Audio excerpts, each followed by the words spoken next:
Chapter 5. I saw her, Georgie. I don't know where she got it, but I saw her throw your rose bush down on the back playground, hard, like she was mad and hated it. Timothy's eyes were wide as he stood in the doorway of Georgie's room.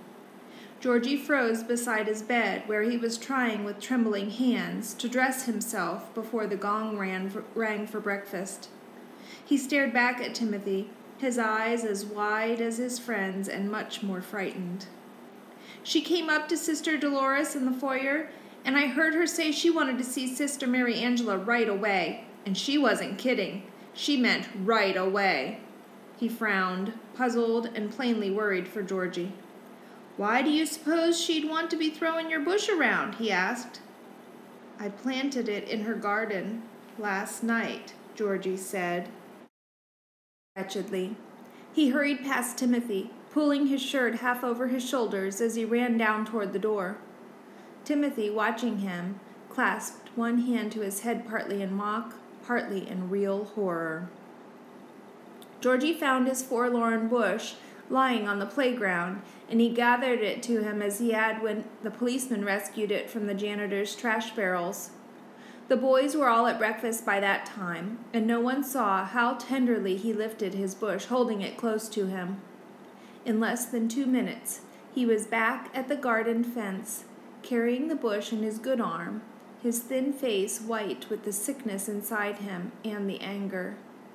He strode through the gate as if he were as tall as any man, and walked down to the spot where a shallow hole in the sand marked the place he had given his rose the night before. When he approached it, he saw, to his dismay, that a dozen or more delicate lilies, just ready to bloom, had been broken or crushed by his feet the night before, that some of the bulbs were lying above ground and had exposed to the hot sun. Remorsefully he knelt and lifted plant after broken plant, trying to replace them in their bed, pressing sand firmly about them and digging holes in which he buried the bulbs that had been upturned. He was still working when Molly Harper stepped up quietly beside him. Her voice was harsh when she called Georgie's attention to her presence. I tore that bush out of the ground and threw it across the street a while ago, she told him, her blue eyes almost black with anger.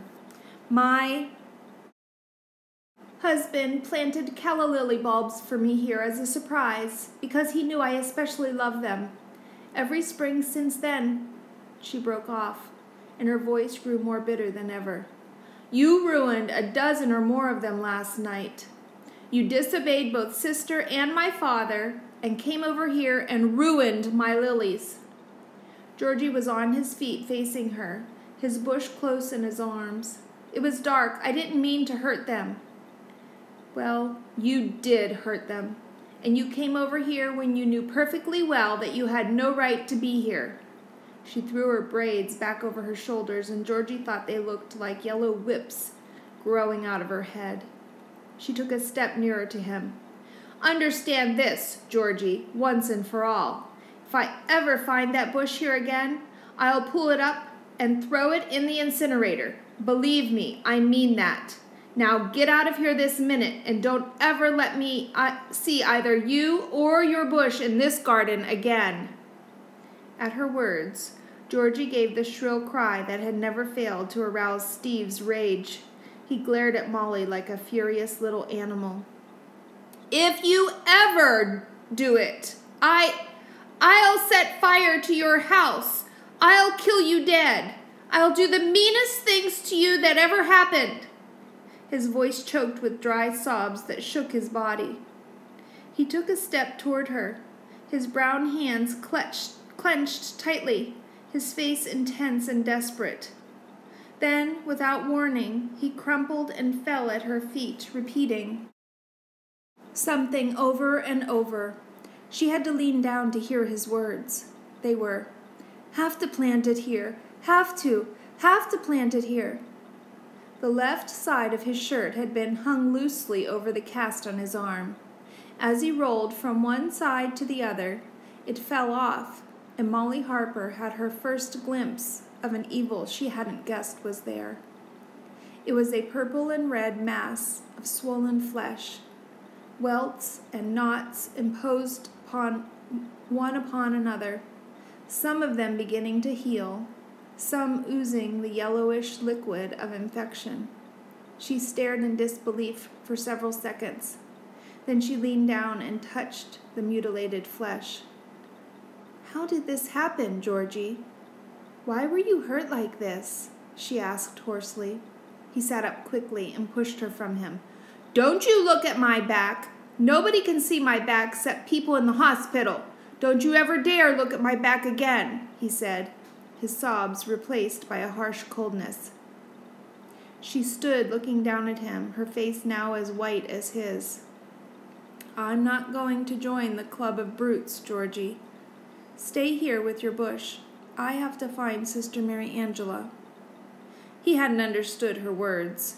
The storm inside him made words and garden, a strange, angry woman, and even his rosebush seemed dim and far away. He lay in the sand, tired and hopeless. He didn't dare plant his bush again, for the threat of the incinerator still rang in his ears. On the other hand, a fierce anger against the adults around him who would not understand hardened his determination to see that the rose remained in the garden where he knew it belonged. It seemed that a long time passed while the sun grew hotter and more hurtful. His brain had shining wheels in it that turned faster and faster, making him dizzy and sick. "Maybe we're going to die, both of us," he whispered to the bush beside him. He closed his eyes and did not know that Sister Mary Angela tried to waken him, or that Mrs. Harper picked him up in her arms and carried him across the street to his room.